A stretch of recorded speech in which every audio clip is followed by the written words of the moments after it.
first time I used the needle is when I contracted HIV.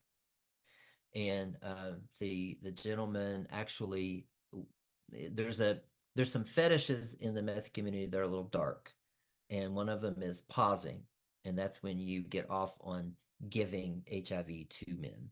No way. Yeah, and then there's bug chasers. So there are men that aren't affected with it that like the risk of having sex with men who have it. That's insane. That's Yeah, absolutely insane. yeah, it is. And which one were Um, you? I wasn't either. He gave it, he paused me. Okay. And so he knew he had it. So I either got it from him or the needle that he used, whichever one or both. But he told me at the end of our sessions, he was like, "Congratulations, you have AIDS." And Okay, so so, so let me yeah. ask you this. So you're addicted to this horrible drug, crystal meth, where you know that you have an issue. You know that it's not the right thing to, to do. You know that it's tearing you apart, right? So that alone Mhm, is messing with your head a lot. mhm, mhm, And now you get the news that you've contracted HIV.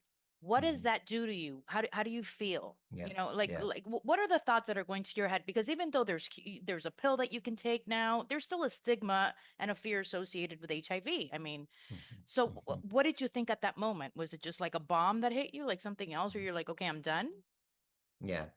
So when guys, so HIV is rampant in the meth community because there's never any protection used. Hmm. And yes, there is PrEP now, but back, this was for me 2016, and honestly, PrEP was talked about, but it wasn't really that prevalent Like as it it is is now. today, right? Yeah.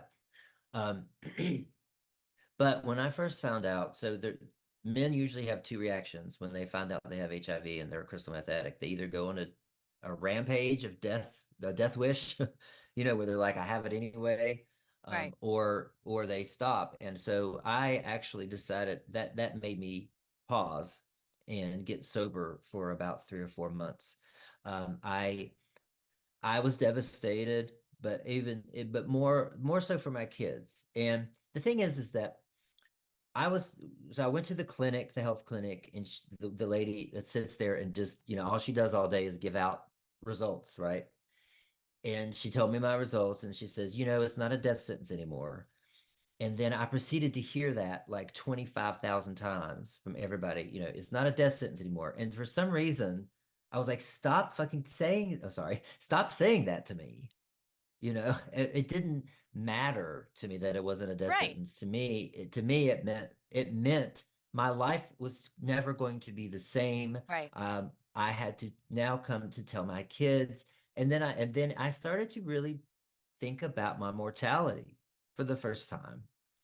For something I was really thinking, wow, you're like, I'm going to die from this.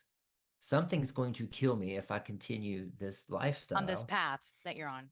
Yeah.